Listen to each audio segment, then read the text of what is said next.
All right, good evening, everybody. Good evening, good evening. Peter Vexelman here. Got Julie Muse on the other side. Julie, how are you?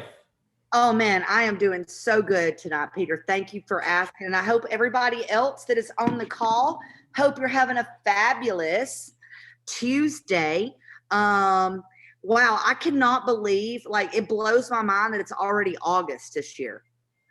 Crazy, isn't it? Yes. I'll tell you though, it's getting so hot. I am so ready for fall. It's not even funny. Yeah, we actually worked from, I worked from the lake house today because it is so hot. And funny thing is, I got back, you and I got on, we did a little Instagram live. And as I was walking up here to my office, I looked at my hair and I'm like, oh my God, what the heck happened? I guess that's what happens when you go to lake house and you kind of sit outside and everything just kind of gets crazy. Did you go on the boat? Yeah, we went on the boat for a little bit too, mostly just kind of hung out there, did some stuff I needed to do. And that was where I got this cool text. Julie, check this out. Check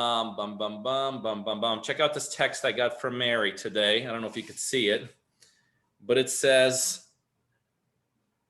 Cypress title, $195,000 wire coming back. So while we're waiting for a couple more people to log on, this is a crazy deal. We bought this property with one of our partners like 3 or 4 weeks ago. We bought it for $90,000. Now listen to this. We bought it for $95,000. We spent a whopping $0 fixing it. We sold it for $210,000. And, had to pay commission, obviously some closing costs, and it just closed today. We're getting 195 back. And so that's $105,000 on a partner deal. How about them apples? Yeah, that's the best apples I've ever seen. I'll tell you, that is a big deal and a big payday for our partner. So I'm super excited about that for him, for the company, the whole 9 yards. Yeah, she said, how about them apples? Absolutely. I should have said that. Well, as you guys are logging in, we love to do this, but let us know where you're, was it dialing in from? That's what they used to say on the radio, right? But I don't know where you're zooming in from. Zooming in. That's exactly right. Yeah. So we got Shane from Cumming, Georgia. Let's see. Who else do we got? We got Russell, Mr. Russell from Buffalo, New York. Sean from Houston, I'm assuming Texas. Yeshi from Las Vegas. We all know where Las Vegas is. Ryan from Baltimore, Maryland. We got Wichita, Kansas. Another Maryland. John from Los Angeles. Actually, John, we just got back from what was the name of that place? It wasn't that far from LA. Newport Beach. Yeah, Newport Beach. I loved that area. It was so beautiful. We got Miss Beautiful Marina from Raleigh, North Carolina. Let's see. John Walker from Rochester, New York. Aubrey from Louisville, Kentucky. Drew from Fort Wayne, Indiana. Rufus from Pittsburgh. Michelle says Washington and got her mask back on. I get you, girl. John from New York City. Jamie from Gainesville, Georgia. Doug from Pittsburgh, Pennsylvania.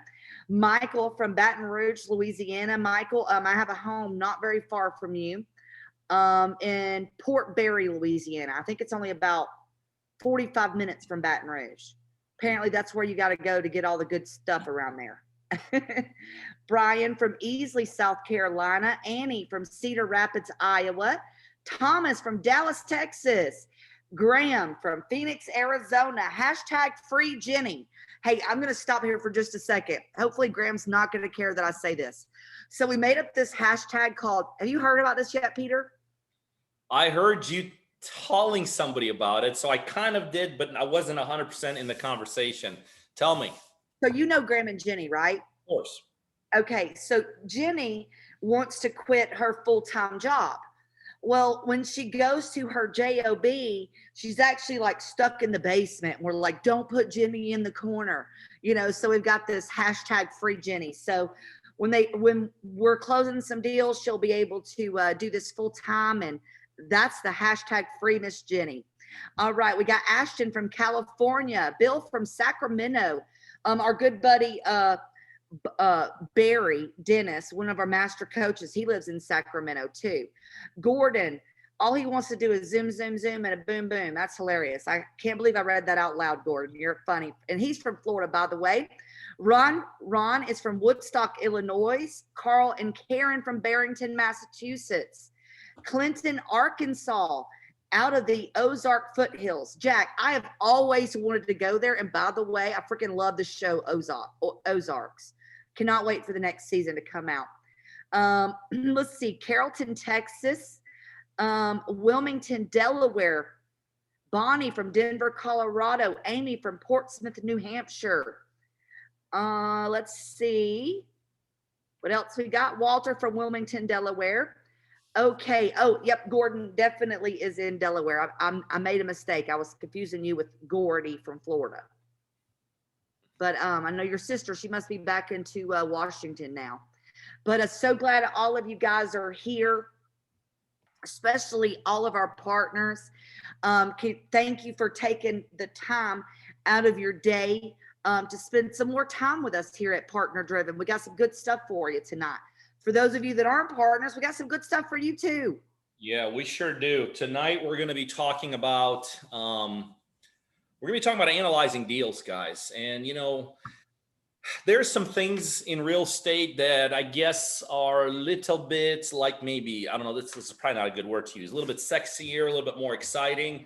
I don't know if analyzing deal is one of those, but I will tell you, analyzing deals is an absolutely critical thing to learn and understand. So what we're going to talk about is how we have been analyzing deals here, how we've analyzed, to do the thousands of deals we've done. We've easily analyzed tens of thousands of deals. So, I think Julie and I can, speak with some authority on this. And so we're going to get started here in just a minute. But first of all, there's some people here who may not even know who Julie and I are. So just as a courtesy to them and to kind of reinforce for people who do know who we are, what we are is we are real estate investors. For instance, I've been an investor for many, many years, well over 2 decades. Gosh, that sounds decades. When you start talking about your life in terms of decades, it's one thing to talk about like days, months, maybe even years, maybe even a decade, but like decades, that's crazy. But I've been at this thing for a couple decades already, done thousands of real estate deals. And if somebody on the street were to stop me and say, well, what do you do for a living? The very first thing I would tell them is I am a real estate investor. I'm not a professional educator. I'm not one of those gurus.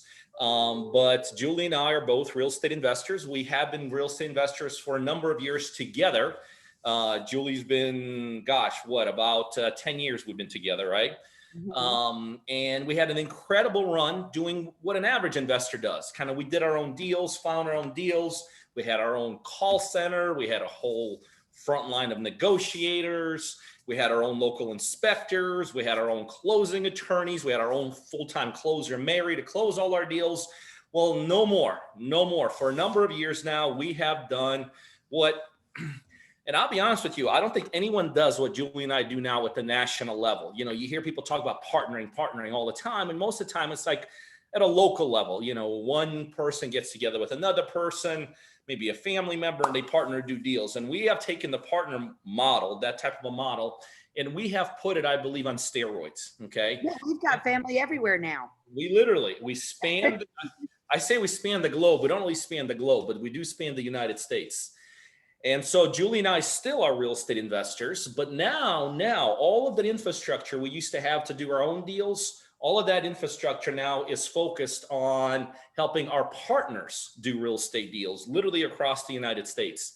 And how we do that is we basically provide to each and every single one of our partners the tools and the resources they need to be successful in this business, right? We don't do the work for them. We don't, it's not something that, but we give them, Julie, I used to say tools and resources. Then I said, we give them the key components. Really, we give them the shortcuts. We give them the shortcuts as what everyone needs in order to be successful as an investor. So one of them is what we're doing tonight. What we're doing tonight is what we do with our actually partners every single day. And that is coaching and training. And that's an essential part. Sometimes people think, well, let me just get in real estate and learn along the way. And by the way, That's how I did it a couple decades ago. And let me just tell you from personal experience, that is not how you want to do real estate.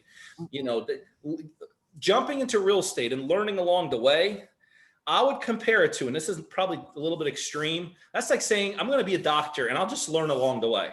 You know, let me go do surgery and, you know, let me just practice, you know, maybe that's a little too extreme, but it's the same thing, except how this is how it affects your wallet. Okay. So we provide coaching and mentoring literally on a daily basis to our partners. The second thing you need is you need to be able to find real estate deals, right? And so we help with that also. We help with lead gen. We have a proprietary CRM system called Deal Engine HQ, which our partners have the ability to utilize. And that CRM system literally markets on their behalf in their local marketplaces, identifying owners. We provide technology in today's world. Like decades ago, you didn't need technology. Today's, if you don't have technology, you're going to be left in the dust. And so we provide technology for our partners now to find deals, search for deals, connect with owners, do driving for dollars. And we do that through our amazing app called Deal Driven. We provide obviously the funding for our deals. You know, with Julie and I, for those of you that have been on here since last 10 minutes, some of you guys are just logging on. We're discussing a deal that we just did with one of our partners. For just a couple of weeks ago, we bought it for $90,000, and today we sold it for $210,000, netting out $195,000 after commission and closing costs. And so we provided that whole $90,000 to our partner, and we're splitting $105,000 with them. So that's a great deal, obviously. So that's what we do. And then once we do whatever needs to be done to these properties, we just put them in the market, sell them, and split the profits down the middle, 50-50. And that right there is the partner-driven model. For those of you that stay on through the whole presentation tonight, where Julie and I are going to talk about how we analyze deals, we're going to do something unusual tonight. I don't think we've ever done this on a Tuesday night. We're going to talk about, even at the level of that our partners are, how they could even level up through partner-driven max. And so Julie will spend just a couple of minutes sharing with you all how that's possible. That's like for people that want to go into the next stratosphere with us. So that's what we are and that's what we do. But we're here tonight to talk about a very specific part of real estate. And we're going to talk about the art of analyzing a deal. And so what I want to do is I want to talk to you a little bit about like the big picture of what that is, what it entails, how important that is, when to really like take it seriously as opposed to kind of sometimes you could almost loosey-goosey it. And then I'm going to flip it to Julie, and Julie's going to get into specifics. Like she's going to go over some numbers. Like this is how we look at a deal, and this is what we could maybe wholesale. This is my favorite thing to do. And Julie's about as good as it gets at it, and she's going to get really into some numbers. Okay, but let me kind of take a step back and point out a couple things to you. No one ever goes into a real estate deal hoping to lose money. I mean, maybe that's an extreme statement, but at least I've never gone into a real estate deal over the last couple of decades hoping to lose money. I don't think I know anyone that's like said, you know what, this is a great deal for me to lose some money on. Okay. So those things do not happen, right? So why is it that we as investors all want to make money? But for any of us who've been in this business and done deals, know that sometimes we actually lose money. And for those of us that have not lost money in a deal, but we know other people in this business, we probably know some people that have lost money, right? And so you try to pinpoint, where is this thing happening? Like, why is it that I want to make 50 grand, but I show up losing 50 grand? It starts at exactly what Julie and I are going to talk to you about. It is the incorrect analyzation of a deal. Okay. A lot of people, and by the way, I'm raising my hand here. I was in this bunch, especially when I got started. You know, for those of you that know my story, you know, the first 6 deals I did, I lost everything. Like I literally just lost everything. Part of the reason I did that, and maybe the very beginning part of the reason I did that, is I did not know and understand how to correctly analyze a deal. I made some very common mistakes, especially back then. Number one, I got emotion involved. I did not analyze it based upon facts and figures. I got emotional about it. I was a brand new guy in the business. I had a little bit of a cocky attitude. I wanted success as quickly as possible. I didn't have necessarily the long-term vision back then because I thought everything could be done tomorrow, tomorrow, tomorrow. And so as I was being presented deals, I made the mistake of getting emotional about these deals. Like I was trying to make these deals work, right? And those of you that are in this business any length of time, you know exactly what I'm talking about, right? I mean, literally, I was trying to, I still remember there was one deal I did back then out of the first 6 I did where I lost a bunch of money. There was, and back then, trust me, guys, I didn't know much. Like I came in as a novice. I mean, I had a little background on mobile homes, but definitely didn't have any background in real estate investing.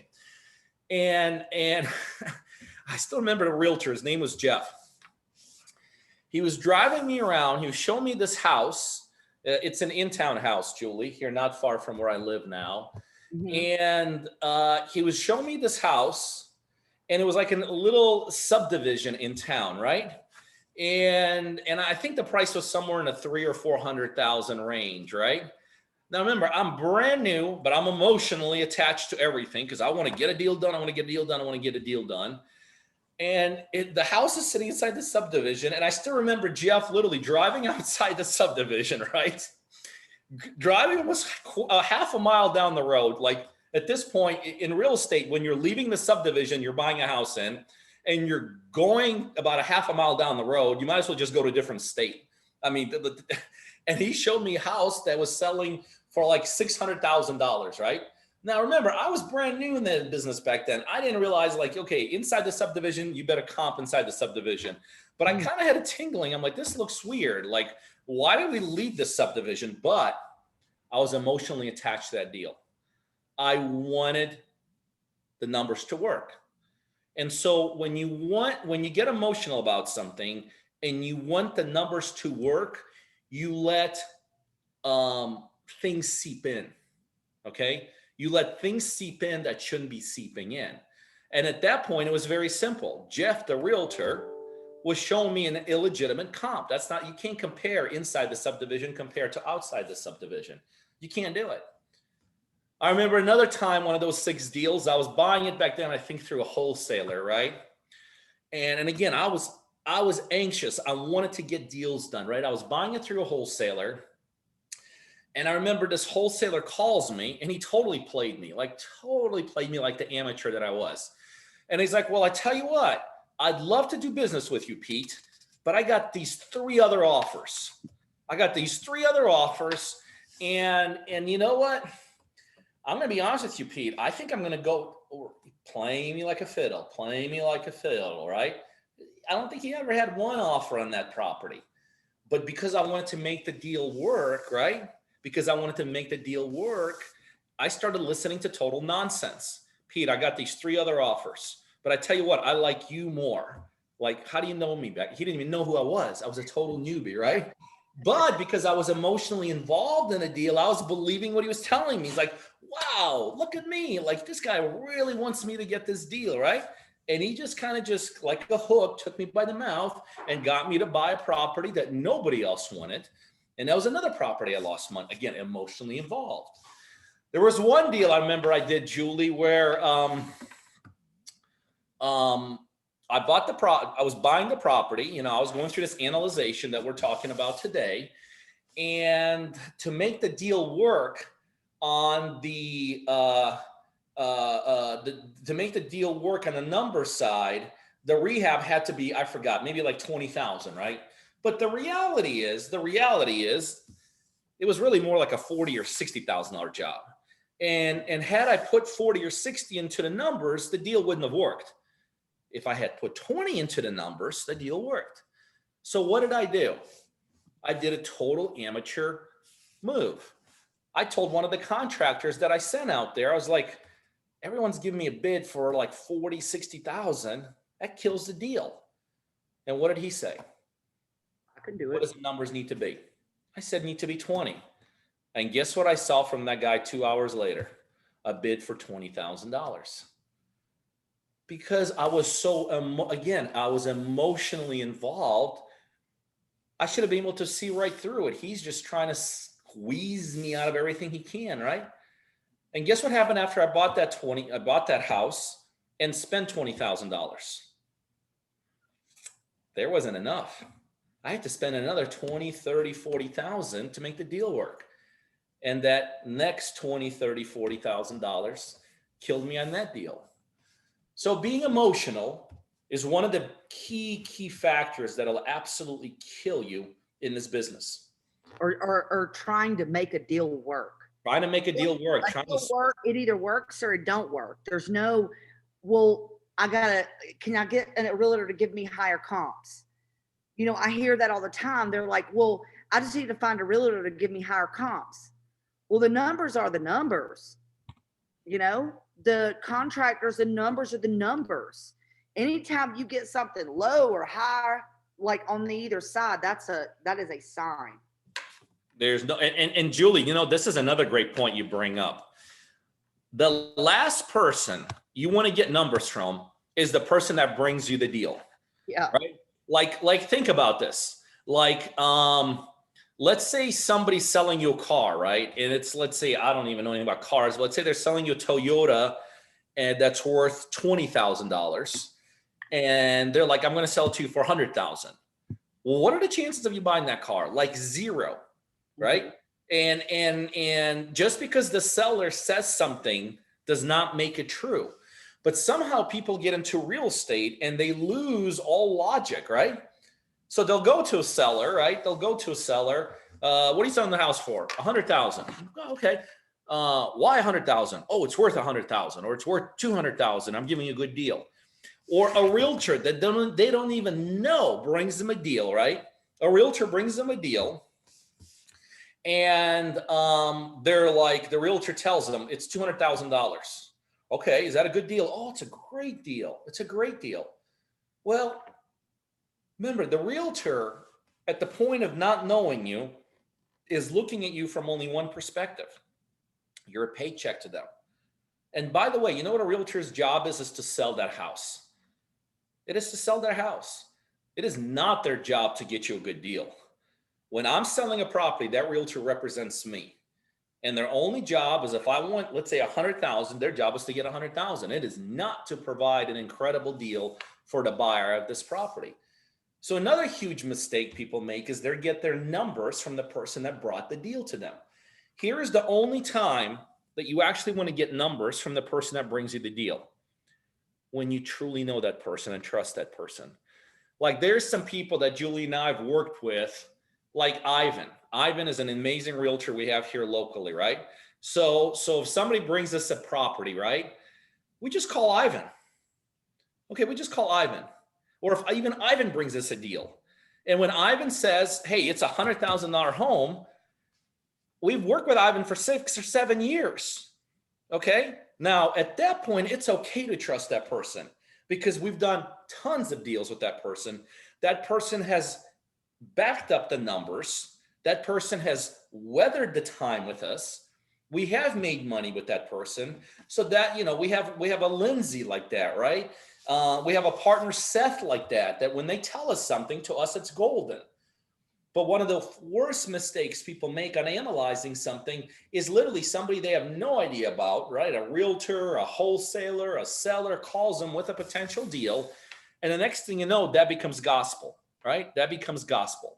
That whatever they say. So you never, ever, on analyzing, and Julie's going to talk to you here in a minute about the actual, how you one of the numbers you want to go through. But on the analyzing, do not, I mean, you could take those numbers from the seller or from the realtor, but you always have to verify. You know, there's a very famous statement out there: trust but verify.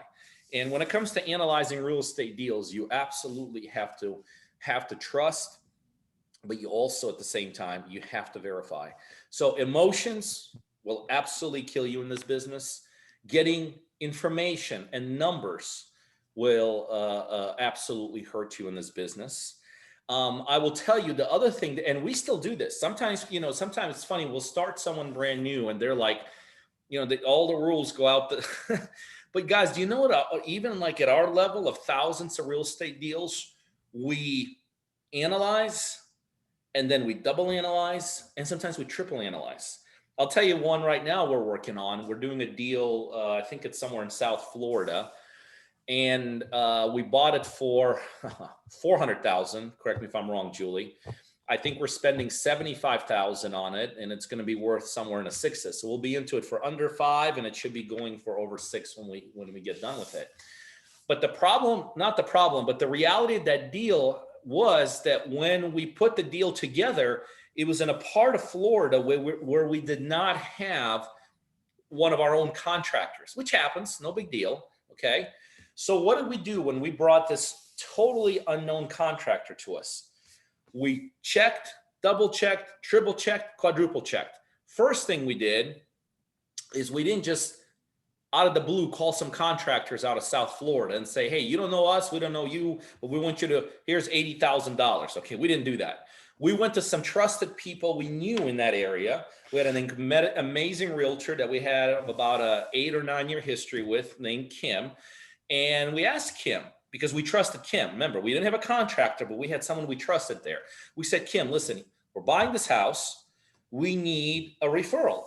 Okay, guess what? Kim's like, I got the guy for you. I've done dozens and dozens and dozens of deals with this contractor. So that's the first check we did. Okay, we went with somebody that we trusted, even though the end person we didn't know from Adam, but the referral to us was absolutely golden.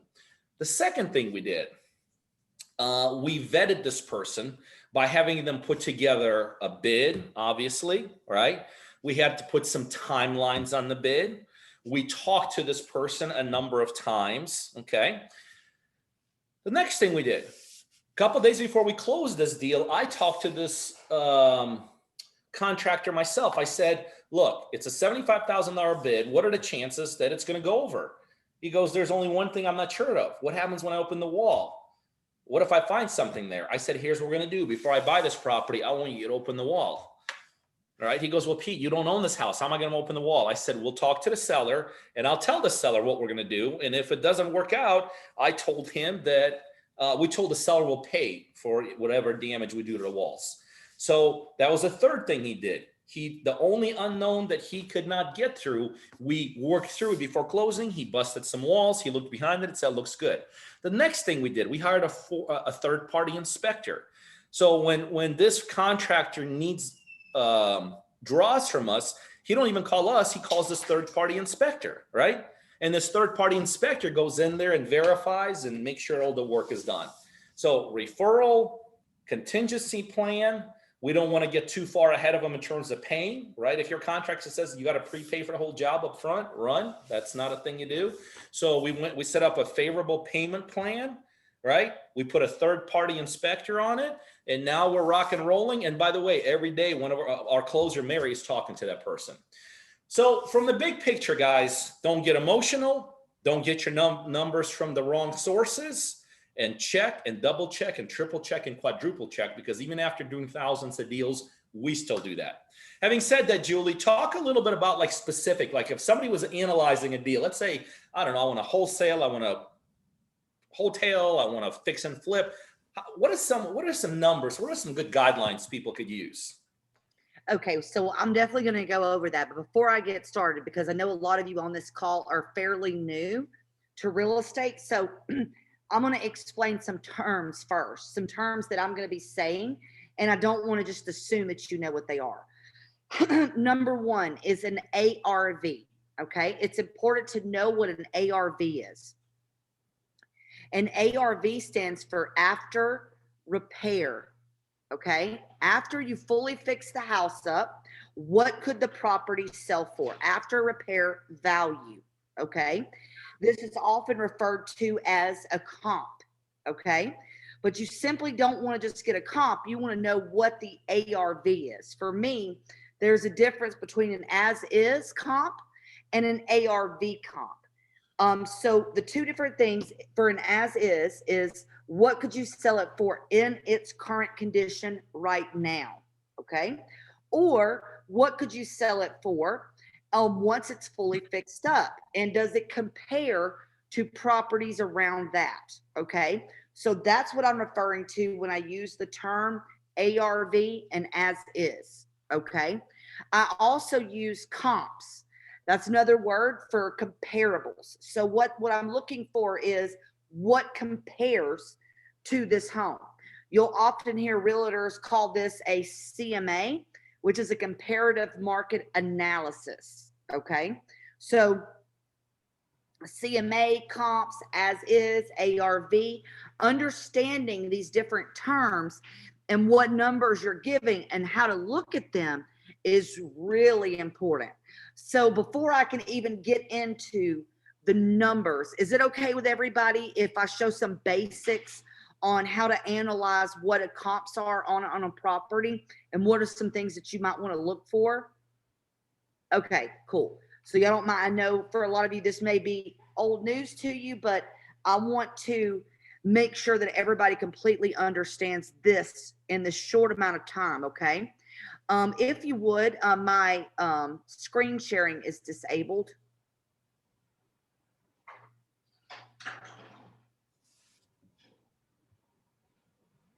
Kristen, if you would give me the ability to share my screen.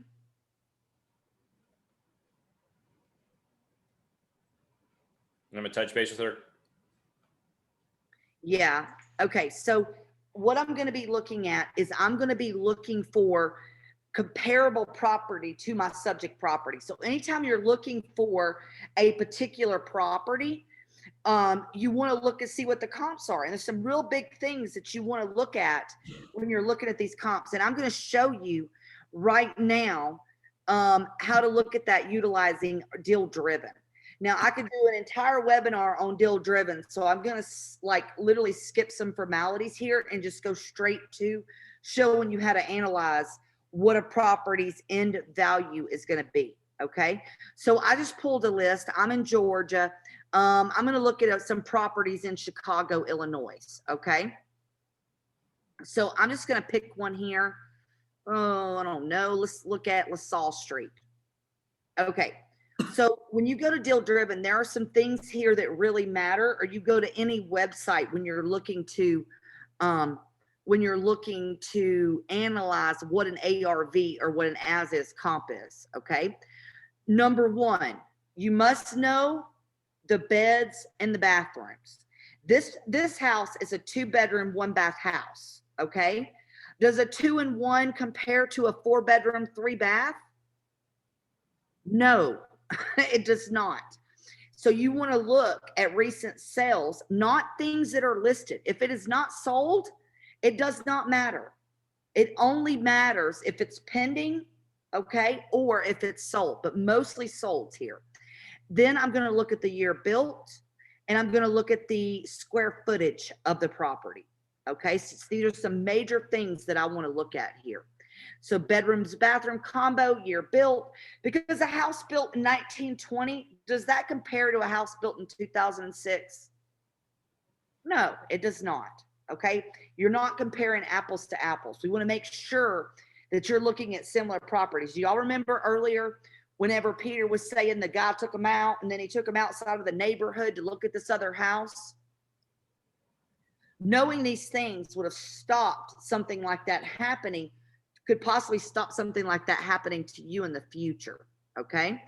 So the next thing, if you're utilizing Deal Driven, is we have some valuations here.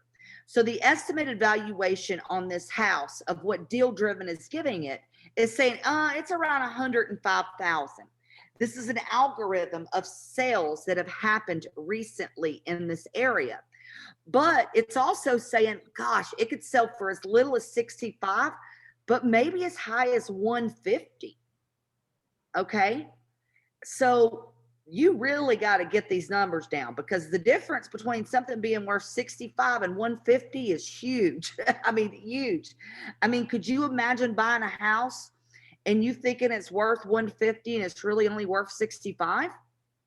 That'd be terrible. That'd be terrible. Okay. So next thing. Now that I know it's a 2-in-1 built in 1920, 990 square feet, I want to go look at the comparables. Okay.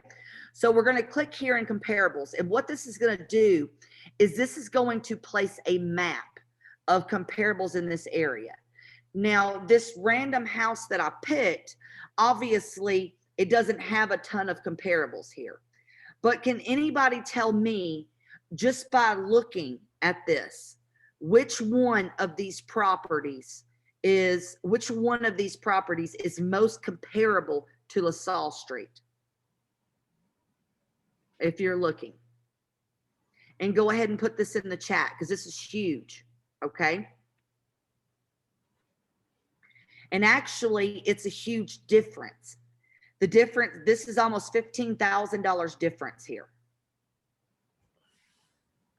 You guys are so right. It is, well, a couple of you, let's see here. I'm gonna explain to you. We've got both difference of opinions. Some people are saying 141. Some people are saying Perry Avenue. Here's the way that I'm going to look at this, okay? Do you see this West 103rd Street? This is not a huge major road or anything. So I would fair to say that these homes are similar in distance. Not similar in distance, but they're probably in the same type of neighborhood. If I were going to look at a property here and I was really going to look at a comp, my choice would be Perry Ave. Okay. It would be Perry Ave because Perry Ave is almost adjacent behind this particular property. Also, look at the sell date here. Perry Ave was sold in May of this year, May 17th, whereas 103rd Place was sold 10/22 of last year. Also, it's a 2-in-1 and it's got 1,007 square feet. Now, our subject property has 990. See, that's okay. That's not off by that much at all. And literally it's right beside it. So now if I really wanted to take this one step further, now that I know that I'm the most confident in Perry Ave, what I'm going to do is I'm going to actually look at Zillow. Does anybody want to tell me why I look at Zillow? Do I think Zillow is 100% right all the time? Absolutely not. It is a computer algorithm. Does anybody want to tell me why I look at Zillow? Yeah, as a reference. Good one. I'll tell you, mostly the reason why I look at Zillow is because what do you think sellers are looking at? Yeah, sellers are looking at Zillow. They're looking at realtor.com. They're looking at all of these other sites to find their values. So you better know what Zillow says, whether Zillow is right or not. Okay. So number one, I'm going to just take this address, copy, and I'm going to paste this right into Google. Okay.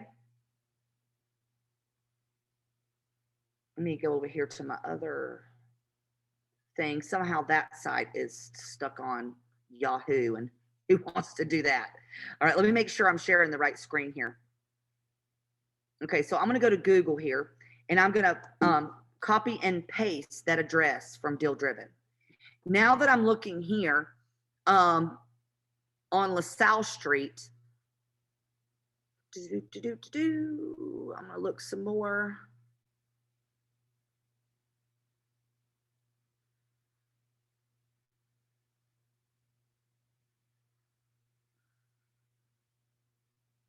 And see what it's saying.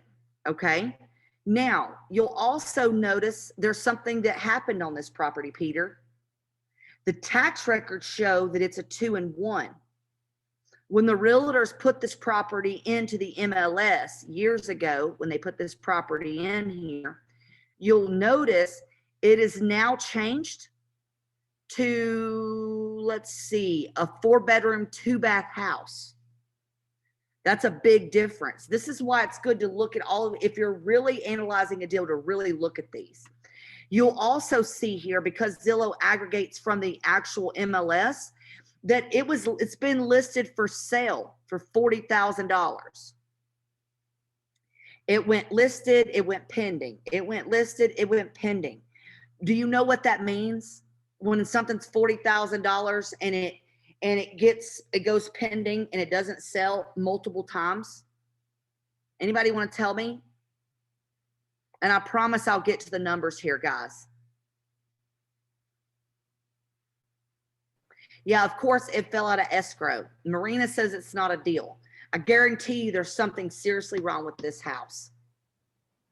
There's something seriously wrong with this house, meaning probably a foundation issue of some sort. I mean, you could tell by looking at the pictures, obviously it needs a full rehab. This is not a deal. So you could even tell by looking, these things are only worth 120,000 at best. And this house needs a full gut, which is about $100,000 with the way materials are right now. So in just a quick second, I was able to find a deal, and we're able to look at comps and learn. But let me get back to the numbers. I'm sorry, I got too excited thinking this was already a deal, and I was stopping somebody from making a bad mistake. Like Ed said, there's water in the basement. This would be a property okay to wholesale to another investor if you got it low enough. But I could tell you, you need to get this at probably $17,000, $18,000 to make this deal work, because it didn't work for investors at 40,000. Okay, so now that we did a brief overview about comps, obviously you really want to really make sure that you understand what comps are, that you're understanding what realtors are giving you as comps or what you're looking at on your own. So here's some major things. You want a house in the same area, in the same neighborhood, if possible, the same general location. Literally, you could be in one neighborhood right next door to this neighborhood, and a house could be worth $100,000 more here than it is here. And let me tell you, I learned that lesson the hard way. Remember, Peter, when I lost $105,000 of your money? I do. I talk about it all the time. Yeah, that was literally because one street over was different in comps by $100,000. So knowing that and understanding that it needs to be in the same area, the same type of house, same bedroom, bathroom, same year built, very close to the same amount of a square footage. Okay. So that's the basics when you're looking at comps. Don't ever let someone compare a 3.2 to a 2.1. Okay. That's not comparable. All right. So now that we have a basic idea of comps and an ARV, let's talk about doing a fix and flip. Okay. And these are going to be numbers that you're going to use if you were to do a buy, fix, and sell. So when I say a fix and flip, I literally mean buy it from a seller, take it down, hire, just like we were talking about earlier, like we did with Miss Patricia's deal in Orlando, Florida.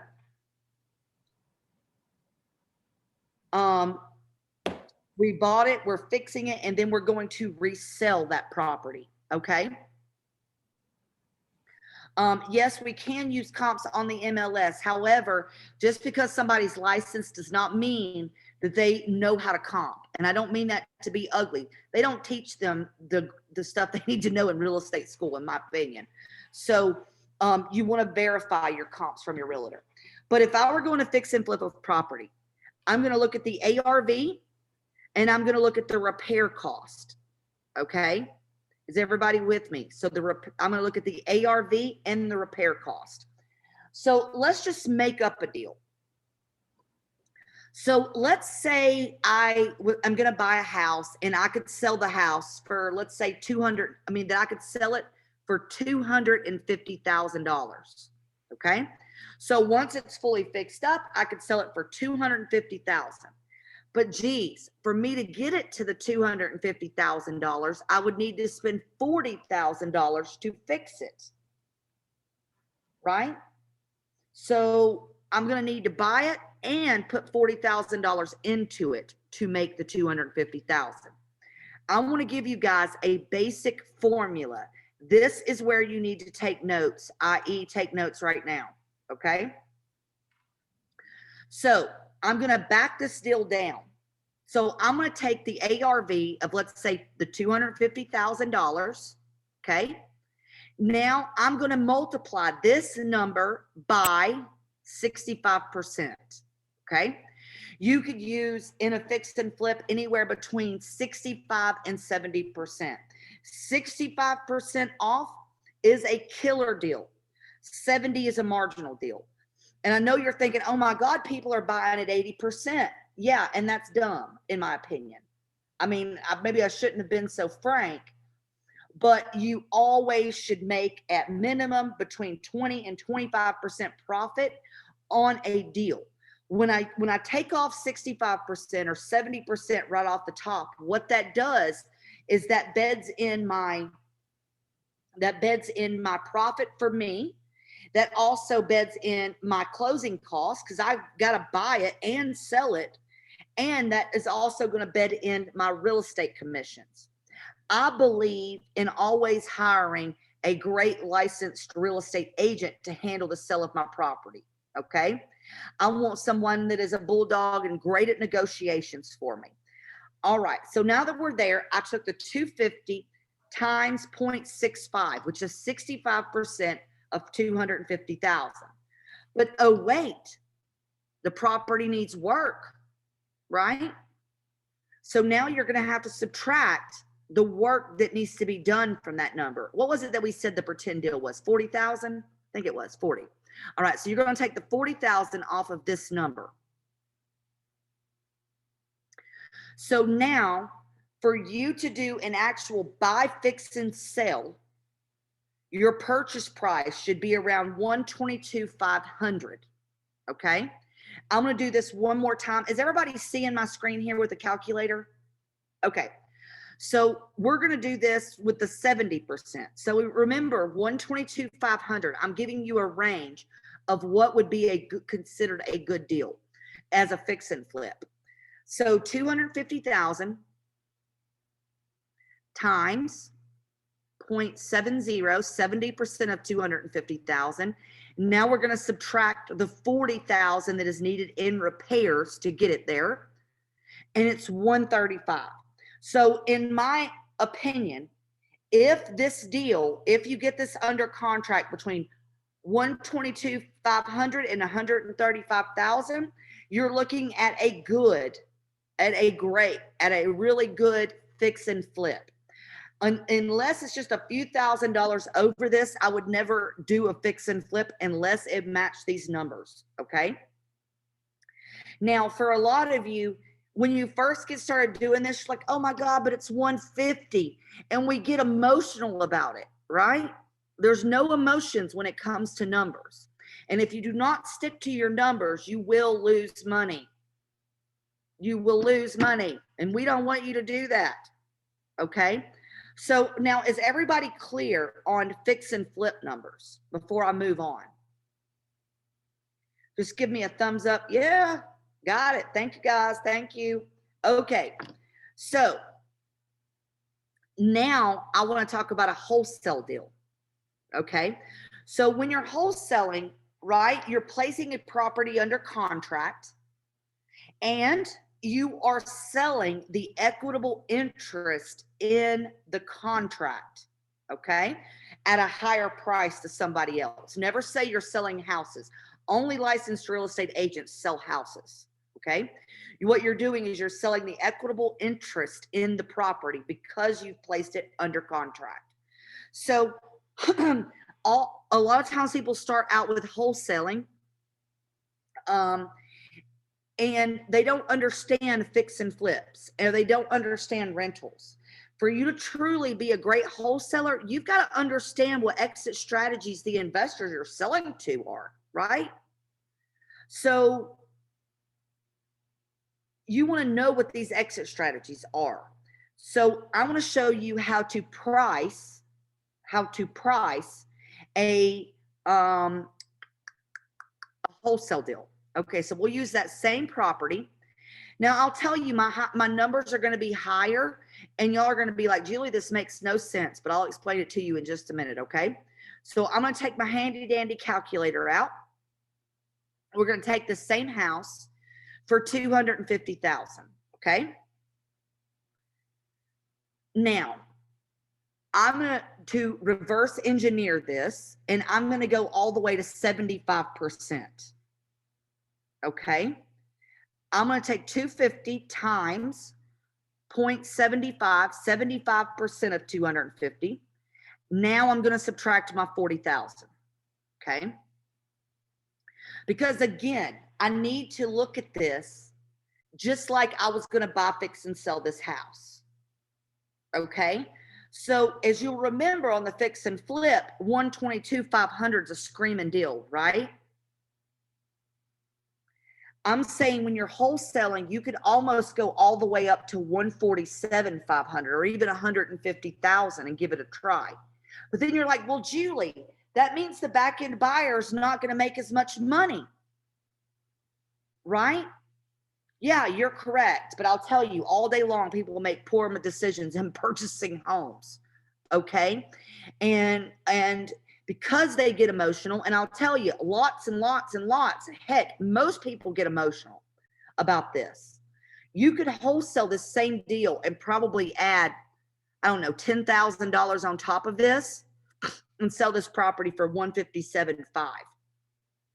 Because the investor's going to think, okay, well, I'm going to put 40 into it, right? And then I'm going to sell it for 250. So I should make 250,000 in profit.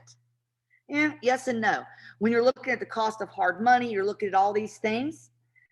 But that's the range that I'm telling you. Anything below $150,000 on that particular deal, I would 100% place that under contract. Okay. So no, Gordon, I'm not going to subtract my wholesale fee. I am going to add it, just like I showed you. Okay. A lot of people subtract the wholesale fee there, but I'm looking at it is that I'm at an appointment. Before I ever went to this imaginary $250,000 house, I'm going to this appointment not knowing whether I'm going to fix and flip it, whether I'm going to wholesale it, or what I'm going to do. So I want to know my numbers before I go. So I think to myself, Gordon, I'm going, geez, I really need to be at 122, right? 122, and I have got a screaming good deal. I mean, all things are right with the world. But I'm telling you, if you get it all the way under contract up to 150,000 on this particular deal, I would give it a try. And a lot of you are probably thinking, give it a try, Julie, what are you talking about? Yeah, I'm going to say it. You should not close on every deal that you put under contract if you're being aggressive enough. Real estate goes in and out of contract even when they're listed with realtors. Okay, if you truly want to be successful, you want to put as many deals under contract. Now, if the seller wanted 180, there's no freaking way I would do it, because that's just unrealistic. But at 150, I would give it a try. Okay, so I want to make sure that everybody is clear there. Gordon, I'm glad you had a light bulb moment, because I want you guys to understand this particular thing, because I don't want you walking away from good deals that you could make money on, right? Now, the other thing is, because here at Partner Driven, we have some special abilities. Because of the contract that we use, we have the right to pre-market our properties onto the MLS. Okay. And when you're able to do that, the reason we're able to do that is because we are able to double close. Okay. You cannot assign a property to an end buyer whenever you are utilizing the MLS to sell your properties, your wholesale deals. So we get them under contract. The seller signs an agreement that allows us the right to pre-market the property onto the MLS. In a normal wholesale deal, you are assigning your equitable interest to the end buyer or the other investor. And then you're making what's called a wholesale fee, which is great, right? Well, we, especially in this market right now, we're actually making more money by listing it and actually paying an agent to help sell our properties by double closing on the deals. Okay. So with us having the ability to do that, guess what? There's another opportunity out there that most of you don't even realize that are partners right now. And even if you're not a partner, the only way you'd really be able to do this is you've got to have the cash to actually close on this deal, even if it's just for a day or two. Okay. But I'll explain to you my thought process here. So does everybody agree with me that the market is really hot right now? Give me a yes in the chat, because I want y'all to follow along with me here. Okay. So you are seeing people paying above market value, definitely what they're getting for the listing for. So there's another opportunity that's opened up right now that is not normally open, and is what is called wholesaling. Wholesaling. That is mixing wholesale and retail together. Okay. So you'll notice that sometimes you're going to go to appointments, okay, of people that want cash offers. Not every appointment you're going to go to is going to be just a house that's in terrible shape, okay? Sometimes people need to literally sell their house for other reasons, and it doesn't mean that the house is in distress. Actually, tomorrow at 4 p.m., I have an appointment for a house, just like I'm about to tell you. Heck, you know what? I'll just tell you about this particular deal. Okay, so on this deal, the seller, I looked at the comps on this house. If the seller in its current condition, and by the way, it needs to be financeable, FHA or VA or conventional, because you're only going to be in, okay, I'm misstepping here. You're only going to be able to accept conventional loans on the back end of this, but it has to be able to pass financing. What are those financing things?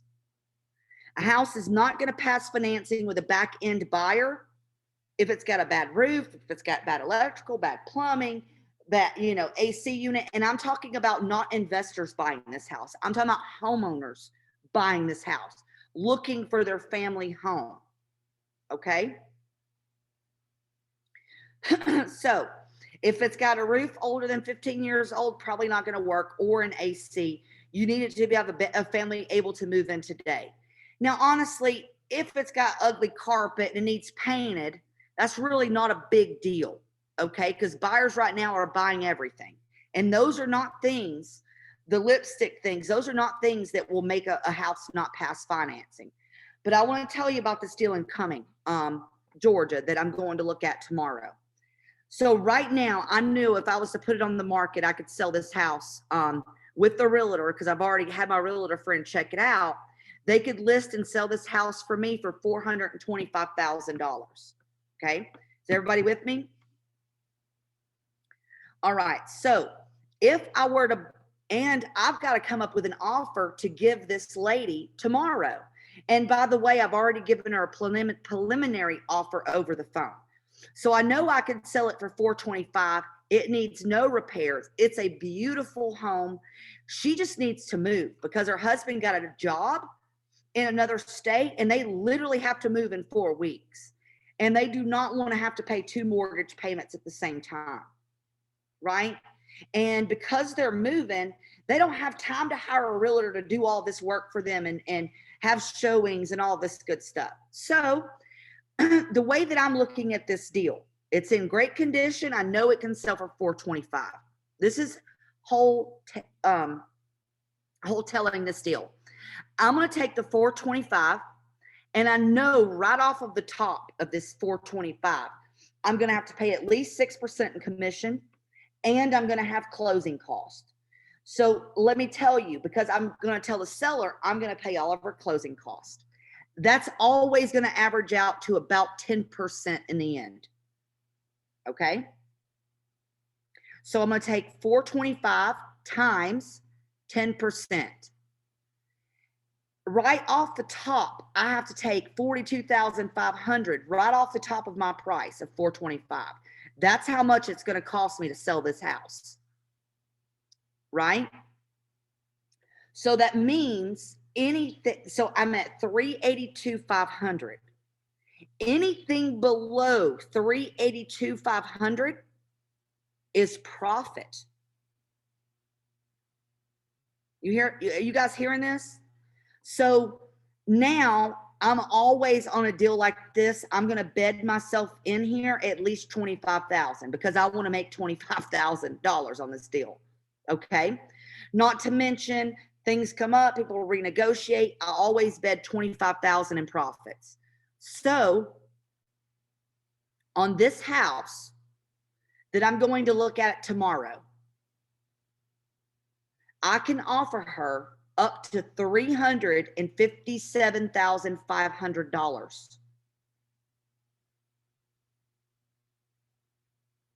I'm pausing here because I want you guys to have an epiphany for a minute. That here at Partner Driven, we will help you do these deals. So when you're going to look at these beautiful houses, look how much you can offer this on this home. You make 25,000, the seller's happy, the agent's happy. This is a great deal. Obviously, the lower you get this, the more money you're going to make. But this only works in a bullish market like we're in right now. When properties sit on the market for 6 months at a time, this will not work. This only works when properties don't sit on the market for very long. Okay? So that's what I call wholetailing a deal. Now, by the way, we have went through a lot this evening with numbers. And I know, it's a lot. It's a lot of stuff thrown at you today. But by the way, these are the things that we talk about in our training every day. Like, oh, by the way, guys, for those of you that are partners, don't miss my call in the morning at 9 a.m. called Fun with Numbers, where we'll be able to discuss all of these things that are on here that we're talking about now. So, Peter, those are 3 ways for you to find deals. This does not even include all of the creative financing deals that are out there. But this is some of the basic numbers that you can look at when doing wholesaling, fixed and flips, and wholetailing. Just don't miss these deals, partners. Don't miss these deals. They're out there. They're out there. So just know that call is at 9 a.m. Eastern Standard Time. For all partners, you know what the link is. Be there for my session in the morning, Fun with Numbers. For those of you that are Partner Driven Max partners, this is something you and I we talk about every day, right? We should be always going over every deal, making sure we're not missing a deal. It's interesting that if you guys listen to Julie for the last 30 or 40 minutes, pretty much everything she said in terms of analyzing was totally opposite of my conversation. Non-emotional, non-getting information from somebody who you don't know, not getting, involved in a deal that you shouldn't be getting involved in. It's all very black and white. It's all very numbers driven. It's all very logical. And one of the things that we pride ourselves here at Partner Driven is giving our partners this kind of information, this kind of tools, and this kind of resources. Now, Julie, if you don't mind just taking a couple minutes, maybe doing a quick summary today, we have now leveled up Partner Driven, and we have now introduced what we call Partner Driven Max. And Partner Driven Max is in essence what I did with Julie 10 years ago when I met her, when she basically rebuilt my whole business from scratch. It's what she did with one of our most successful partners at this point, if not the most successful, Seth. When we met Seth, I think about 3 years ago, and Julie said, you know what, I think I can step into the same role I did with you, Peter, with Seth, and now we've done well over 100 deals. And now we have reintroduced Partner Driven Max for a very select few number of people, where Julie has the ability to literally step into your business and in essence become your CEO, but most importantly, set your business up in the exact same way that she set up my business, set up the Seth's business, and a few other selected people. So Julie, if you don't mind, can you share a little bit about what happens when people start with Partner Driven Max and some of the benefits they get, and how they could potentially work with you in that capacity? Absolutely. And by the way, this is not for everyone. And I want to just go ahead and say that right now. If you are looking to do Partner Driven Max, you really, really, really got to be very, very motivated. You got to believe in yourself, and you really want to be able to do this business full time, because it is going to require It is going to require a great deal of effort on my part, our employees' part, and you too. But here's what we do here at Partner Driven Max. Is number one, we help you set up your business for you. Okay? Because in the very beginning, it's important that you have a legitimate business started. Number one, it's important to have a business if you're doing business in the first place. But the real reason I tell you is because you need to have the real business set up so that you are able to take advantage of tax benefits. I don't know how else to say that. The next thing is that if you're in business, you need a brand, right? A brand that you're like excited to put on your shirt or on your ball cap or on your business cards or on your website. We're going to work with you individually to build your custom brand and logo. Then once we've done that, we're going to build your website for you. Okay. And this is all with your design help. Our people are going to do it, but they're going to ask you what you're looking for. Okay. We're going to do your website. Then we're going to set up social media channels such as Facebook and Instagram business pages to hook to your website, which, by the way, in the end, is the next important part. Is those things are going to actually hook to your customized CRM system that we have called Deal Engine. We offer Deal Engine to all of our partners. If you're a partner, you better be using Deal Engine because that is legit. Okay. But I'm going to have the developers of that set it up for you, for your business, because I want them running your CRM system. Okay. I want my team pulling your leads for you, getting them skip trace, loading them into our software so that we could follow up. So number one, we've got the start of the business. We're building the business. We've got everything going. We've got our CRM system going. We've got everything lined up. Well, once we've gotten there, the reason I did this, Peter, or that I want to do it this way, is because I want, and people, I know I've got a few of you guys here on Partner Driven Max. Your job is to make as many offers as possible. My goal is for you to make as many offers as possible because that's what makes money in real estate. Truly is making offers direct to seller. The more appointments you go on, the more opportunities you have to do deals. The more offers you make, the more opportunities you have to do deals. Okay. So next, I'm going to hire a phone pro for you. Yeah. I'm going to hire them. We are going to personally train them, me and my team. I even have a manager whose entire job is to check quality control with my phone pros. I want someone listening to every call, coaching them every day, making sure they're calling the right amount of people, they're on the phone for the hours they need to work. So we will manage your employee for you. The goal there is that every day, at least one time a day, you receive someone that raises their hand and says they want to receive an offer on their home. Okay. So I've tried to take all of the legwork out of this business to set you up in a way to where you focus on the one thing that makes money. And I'm going to say it over and over again. And by the way, even if you're not in Partner Driven Max, if you're in Partner Driven or whatever you're doing, stop doing things that don't make you money.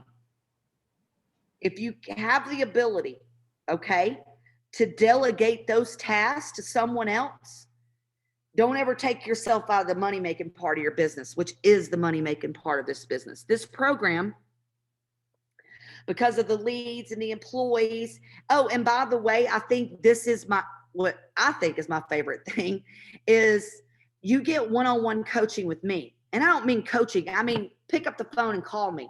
Pick up the phone and text me. We're going to analyze each and every deal. And at Partner Driven Max, not only do we do wholesales, fix and flips, wholetailing, but we're also going to do creative financing deals of owner finance and subject to properties. So we do not want to have any lead left behind. Okay. Any lead left behind. We want to make money as quickly as possible. I want you to be doing this business full time.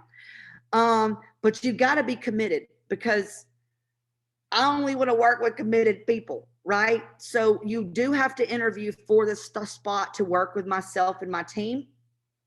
I can tell you, I've closed a little over 1,600 deals in my career. And I have assembled the best team in real estate. You're going to get every manager I have at my company is going to work with you. Okay. So it's the best of partner driven done with you. The best of partner driven done with you. I'll do this tonight. If anybody on this call is interested in partner driven max, I'll tell you right now, it's somewhere between $45,000 and $65,000 to be a part of this. It depends on the length of time that we work together, because obviously I got to buy leads and do all of these things that we talked about. I mean, heck, we're starting a business, right? It's really not that much to think about it when you look at the cost of starting an actual business.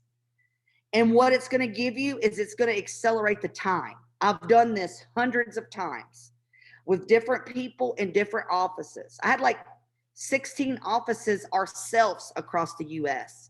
And that was just like starting a new business over and over and over again.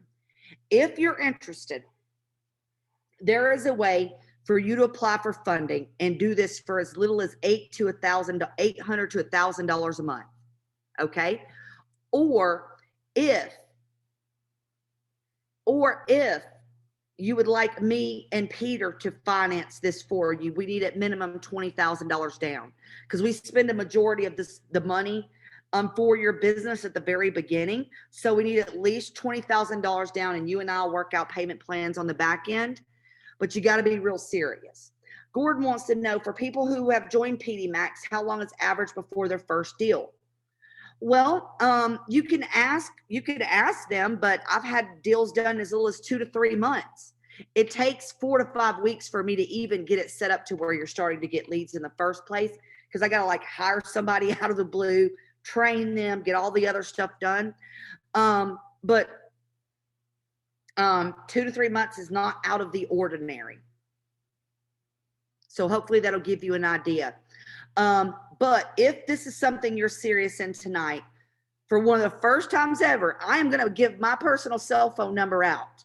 Okay. Because I'm taking a few more people.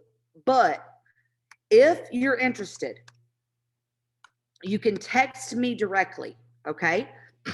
Text me directly at 678-994-9998. And then I will communicate with you, answer any questions that you may have. Okay. But like I'm looking for a couple more cool people to work with, right? Having a blast working with everybody we're working with right now. Loving every minute of it. So if you are interested in learning more about that, if you will, all you got to do is text me at 678-994-9998. That is my personal cell phone number. I will respond to you. But that is all I have for tonight, guys. That is all I have for tonight. And Gord, I know you said you wished you had 20,000 to start. Again, there is ways for you to use OPM, other people's money, to fund your business and be on your way to paying off that loan with the proceeds that you're going to make with these real estate deals that you're going to do. Okay. So if you're serious, you can text me at 678-994-9998. But guys, that's all I've got for you tonight. Did anybody learn anything with Fun with Numbers evening tonight? At least let me feel good a little bit. Did y'all learn anything about how to look at some numbers? I'm so glad. I'm so glad. So get out there and make those deals. For those of you that are partners, remember every type of deal. Don't be afraid to schedule coaching calls. Enjoy me tomorrow with Fun with Numbers at 9 a.m. Eastern Standard Time. Hey, that's all I've got. Amazing night, guys. Amazing night. I think everybody got something out of tonight. So you all have Julie's numbers for those of you that are ready to level up to extreme high levels. Other than that, on behalf of myself and Julie, and most importantly, the team behind us that makes all this possible, we thank you for joining us. Julie and I will be back here at the exact same time, exact same place next week. And we want y'all to have an amazing, amazing rest of the night. And most importantly, amazing rest of the week. Let's go chase those dreams and goals. Thanks, guys. Bye.